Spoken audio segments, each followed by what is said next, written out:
One of the things I've noticed is whenever there is a new game to play, um, they just get kind of dropped in.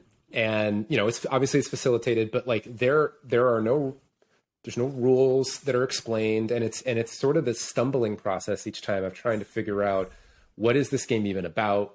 How does it work? What are the rules? What leads to success? And there's always a little bit of anxiety that, the first time. But it's a very fascinating kind of design decision, and I assume it's intentional, and it's very countercultural. I think at least in the United States, it's very common to try to eliminate a lot of, like, provide guide rails for everybody and make it really easy. Failure is kind of a bad thing, and we try to help kids out, eliminate that as much as we can. Can you walk through like that design decision and like what you've seen in terms of what that forms in the students and how that has manifested itself? Yeah, that was a really interesting one. Like that was so initially the games were kind of, like pen and paper, or the moves would be recorded in spreadsheets. Just because there was no software development when they had, just like 30 kids at SpaceX. It was just Josh kind of making these things up and trying them out. And we kind of realized once we put it into software that you didn't need to tell kids the rules or how it worked anymore, because you could just play it a couple times and like figure it out yourself. And so that was something, we just experimented with from the first session. And when we just welcomed that first group of kids in, and we were like, hey, welcome to Synthesis. We're going to teach you how to solve problems.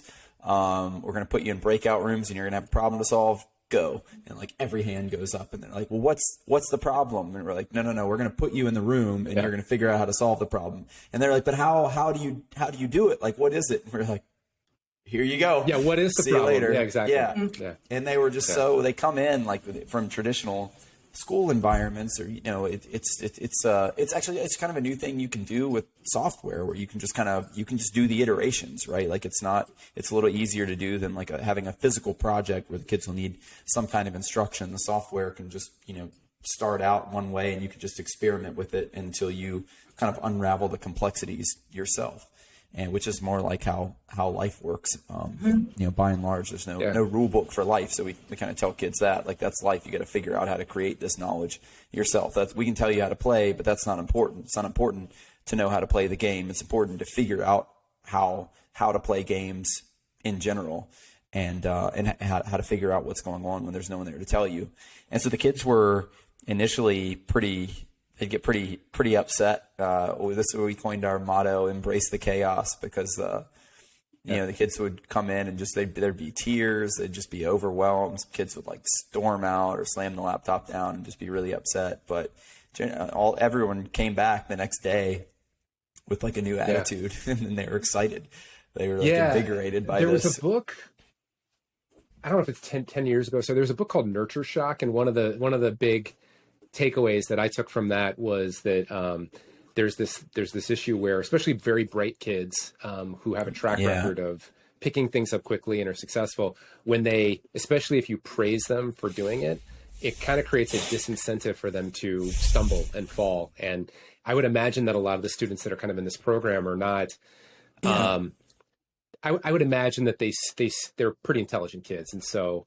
I would imagine for a lot of them, it's the first time being put in a situation like that, right? Mm-hmm. Yeah, I think it's like especially helpful for the gifted kids, because they'll come in and just they'll be so sure their plan is going to work, so they'll like form the strategy with their team, just be like, oh, we're going to crush everybody, and then they'll get crushed, and then that's like brutal, right? It's very difficult, like blow to the ego for the young kids, but that's going to happen to everybody at some point. And it's just better to happen when you're 7. And so you can just switch your mindset into a sort of error correction and learning mindset. Or, the book Nurture Shock that you're talking about is referencing Carol Dweck's work, I think, which is the growth mindset idea.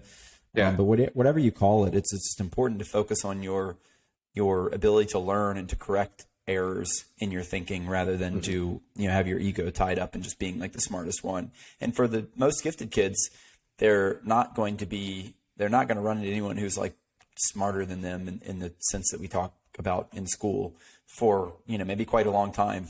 And I think it's it's more helpful to have that experience early so you can just let go of that, part of your ego that attaches to that, and just shift to like a more learning mindset. And I think, so far synthesis seems to help kids with that. Yeah. I would like to add to that, to me, the most interesting thing, like Chrisman was saying, one of our mottos is we embrace complexity and chaos. And, the biggest reason is because our world is very complex, very chaotic, and very unpredictable. So we believe that kids will prepare best under similar situations, right? So very different from my experience as a teacher in traditional schools. At Synthesis, we don't water things down. We will not sort of like feed them the information or tell them the rules, right? And the simulations will get more and more and more complex over time. And it's this idea that our co-founder, Josh, will always talk about, and that really struck me when I first heard it, that is, not only do kids crave complexity, but they can actually handle it, right? And a lot of what happens in school is that we water things down. Like I wrote an article like about a year ago that talked about how 99% of the things that we do in school lack complexity, and they're very predictable, right?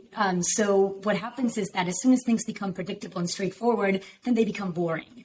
And our world is just very complex and very unpredictable, and that's very different from what happens in school, right? So what we try to do is like we try to expose kids to these environments where things again are constantly switching. It's stressful. They become vulnerable at some point because again, like Chrisman was saying, even you can be really, really smart, but if you're not comfortable with failing, then you are going to struggle because you are going to fail constantly. And if you're not comfortable figuring things out and not having all the information, then you are going to struggle. And that's part of it. We let kids struggle and we let them sort of figure it out so that they can come out of it and realize what they are capable of doing when there are no adults sort of like telling you what to do, which is what happens in school. But what I noticed that was super interesting was that when you would talk to the kids that had been on it for a while, they would say that actually that element of surprise and of not knowing, and that we were constantly switching things up, that sort of became like the source of excitement for them, right? And that was part of what would keep them engaged. The fact that, no, it's not simple. No, we're not going to tell you what to do because we really believe that you can figure it out. And that's just so refreshing again, and so different from what we see in conventional schools.